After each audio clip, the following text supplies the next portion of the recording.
All right, good morning. Larry Nickey, Liaison Officer, Deputy IC for Pacific Northwest Team 13. Welcome to our 10 o'clock Cooperator Stakeholder Briefing. Those in Zoom land, welcome. We're going to be turning it over to Les, one of our ICs. Thank you, Larry. Good morning. Les Hallman, Oregon State Fire Marshal, Green Team, Incident Commander in Unified Command with Brian Gales and Northwest Team 13.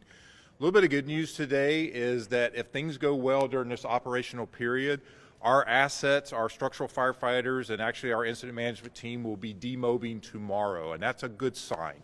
We don't leave an incident until we feel that the structures are in good shape and there's no imminent threat to those structures. That's the only time that we're going to pull out. So that is a good sign for you, and that talks about the hard work that's been done over these last few days and the great work that's been done and the progress that's been made on this fire. So we're excited about that.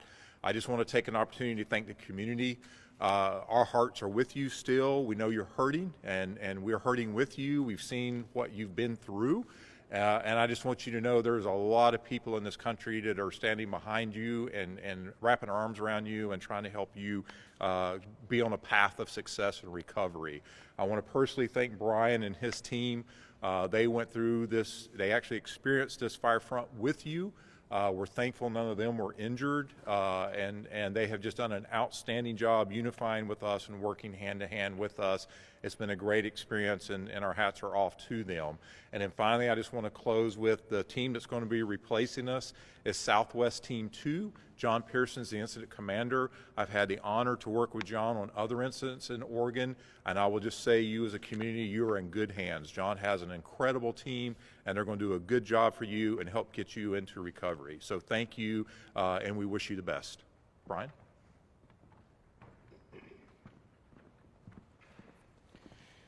Good morning, everyone. Welcome back to the 10 a.m. Cooperator meeting. Appreciate Barry Bashu at the Oregon State Office Director for the BLM here in the Northwest. Thank you for being here. Thanks to everybody else for attending for the last 10 or so days of the meeting. Appreciate the engagement on so many different levels. I'm not going to reiterate what Les did a good job of covering all of that, but it's you know, we talked to the firefighters this morning about all the effort that's gone in as a collective to stabilize the incident, and it's been remarkable, the outpouring of support from everybody that's been involved. Our hearts continue to go out, as Les mentioned, to those in the communities that have been impacted by this, but I assure everyone that 100% effort has been going on by everybody across the board. I'm just impressed every day with the attention to detail, the partnerships, and just everybody taking care of each other as we've progressed over the last week and a half. So thank you all again. I welcome the Southwest Team 2 and John Pierson and his team. They jumped right in yesterday with us, spent the day shadowing, and we continue that today. And we'll do a transfer of command at end of shift today at 1900. Thanks again. It's been a pleasure to work with each and every one of you.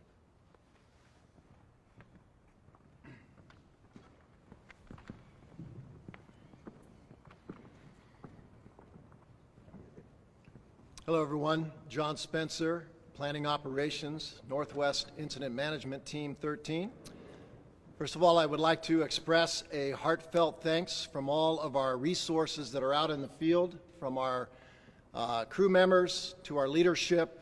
It has been amazing the community support that we have received in food donations, information given about the local area and the road systems, to equipment and firefighting efforts by our local community out there on the line. Our guys have been overwhelmed by it, and we just again want to express a big thank you to all of you for helping us do our job and be successful out there. It's been fantastic. I'm just going to give you a general update. It continues to be similar to what we've been doing on the western flank in Alpha, Foxtrot, Hotel, and Kilo. We are getting closer to closing the gaps on our control lines, and in some places we're almost done on those divisions, and things are looking good as far as fire behavior on the west flank, still moderate, and crews are getting engaged directly on the lines and securing that perimeter. As we come around to Romeo is our new division as of yesterday, down here in the southeast corner. Talked with Romeo this morning. He is having a meeting with the Lions Head group, operations group, and they are trying to figure out a great place to tie their lines together off to the southeast as they build their indirect fire lines off that perimeter to get it contained and controlled. As you move further to the west, the lines in the Whiskey and Romeo break. They are getting hand lines and dozer lines established out of the town there of Gates, and they're getting a good anchor hold, and we have cooperators that are out there working with us, ODF, Weyerhaeuser, the state group, and they are all putting joint efforts in and pieces of equipment and resources to get those lines further established. As we come to Zulu, Zulu's been quiet as far as fire behavior. We are setting up hose lays, and they are continuing to mop up and increase their depth on their perimeter and continuing to close the gaps between some few remaining pieces of control lines in Zulu. Overall, operations have been quite successful, and as we pass our operations on to Southwest Team 2, they have been embedded with us for the last couple days out on the fire line, getting a good pulse of where we've been and where we're going, and they've been super to work with, and we're glad to have them here. Thank you very much, and end of report.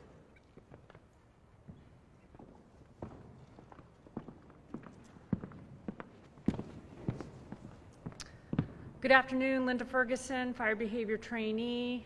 As operations just said, the fire behavior is starting to moderate. We still have open line out in Division Romeo. Therefore, the fire is still able to move. The fire is more active on this east side than it is on the west side. And the ERCs, which is how we measure the energy in larger diameter fuels, they are still dry. It takes a while for those to dry out, so even as humidity comes up, those fuels will remain dry for several days. With that, we've seen some a little more active fire behavior down by Monument Peak in Division Romeo, and then we're seeing just some heat along Kilo, so we'll be watching for that. And with the forecasted rain coming tomorrow, we're hoping that will really minimize any fire activity we have on this fire. Thank you.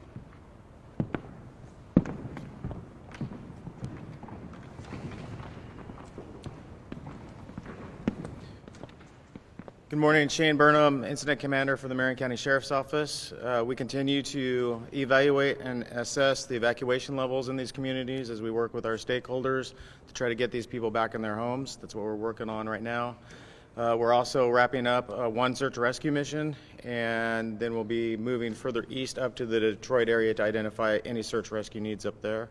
And then last, we're continuing our enhanced law enforcement presence in the Santiam Canyon area. Thank you.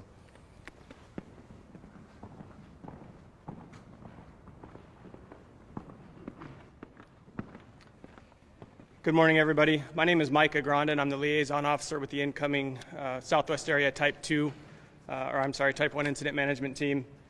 Just wanted to take a brief moment to thank Team 13, OSFM, and Oregon Department of Forestry for welcoming us here to the Beachie Creek fire.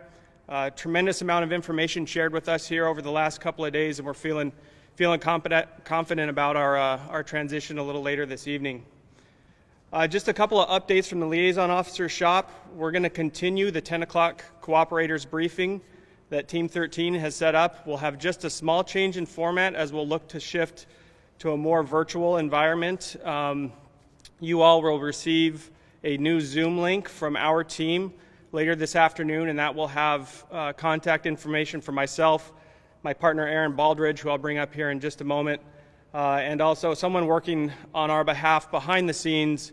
Sarah Pritchett is kind of helping us with our tech and contact list management. She really does a tremendous job in keeping the nuts and bolts of the operation together. So you'll be hearing from us over the course of the day and feel free to reach out to us at any time if you have any questions in the meantime.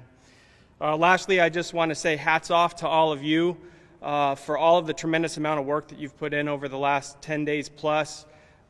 Larry and Steve Warden and Team 13 and all of you coming together through the evolution of this incident has been something that's pretty amazing. We were downloading with Larry yesterday, and Aaron and I were both amazed at the amount of work that's gone into this over the last week plus. So with that, I'll look forward to working with all of you and continuing the strong foundation that Team 13 and OSFM has set up for us. And I'll turn it over briefly to Aaron Baldridge. Thank you. Good morning. Aaron Baldridge, Liaison Officer with Team 2 as well. It's great to be with you and look forward to working with each and every one of you. As Mike has said, hats off to the smooth transition. It's been fantastic, and look forward to that seamless transition with each one of you cooperators. I do want to introduce, we're going to have a couple of our key folks come on up from Team 2, and I'd like to introduce Craig Daughtry. Hey, good morning. Craig Darby. I'm going to be one of the ops chiefs working with you for John's Type 1 Incident Management team here, Southwest Team 2. Glad to be back in the area and see some familiar faces.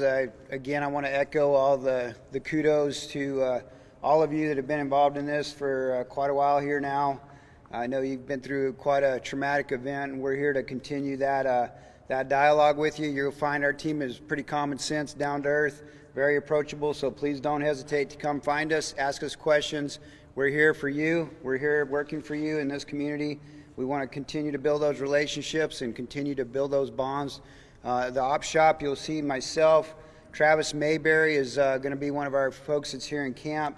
Travis will probably be here for a lot of these meetings, as well as Clint Remington. So those are some names that you'll see. If you run across those folks, that's our ops folks, and they're more than happy to answer questions. I want to point out Raul Aguilera over here on the corner. He's our air ops. I know once the air clears out here in a few days, I know there's a lot of requests to get assessments done, aerial assessments. I ask you to please, instead of launching aircraft, go through Raul so that we don't have any airspace conflicts there. Raul will be a good contact for you and coordinate that and make sure we can get you in and see what you need to do. In closing, I want to thank the ops, Eric and John and Brian's team for a good package, and Les's folks there with State Fire Marshal's office. They've handed us a great package. We feel like we're ready to step in here and continue our role working with you, and glad to be here and glad to help. Thank you.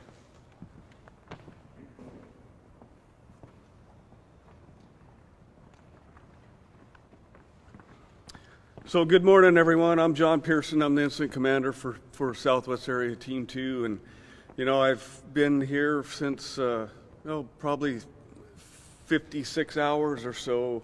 And coming back to Oregon, it's a pleasure to come back to a place where you have communities and you have relationships with the partnerships that have been established and ongoing, and going through a historical event here on the Beachie Creek fire, the Riverside fire, the Holiday fire, Lions Head fire, all of this activity and all of the impacts that's had to those partnerships, those entities that have a vested interest out here and the coming together of the groups to have a single mission in regards to getting the fire suppressed, taking care of infrastructure, taking care of those values, but most importantly, maintaining those relationships amongst us all. You know, Team 2, from my leader's intent, we're very humble professionals. We are open-armed. We're here to provide you customer service and maintain those relationships. And throughout the next couple of days, it still will take time for us to get our boots on the ground, get to know faces, get to reacquaint with folks that we have had experiences in the past. So I just ask you to be a little patient with us, but we're really here for you. We work for you, and on behalf of the Oregon Department of Forestry, the Willamette Forest, the BLM, you know, that's who we're here to serve and work for, and we want to maintain those partnerships that have been established with that. In closing, I can't say enough about Brian and Les and their teams in enabling us to be engaged in getting the download of information, getting to know the lay of the land and all of the dynamic flow of information that's coming from this fire. So that's been of true help, and I can't thank you guys enough. Certainly appreciate that greatly. So with that, you know, you'll be seeing my face here every day. It takes a village to raise a family, no different than taking a village to deal with an emergency incident. So with that, we'll be looking forward to seeing you. Thank you very much.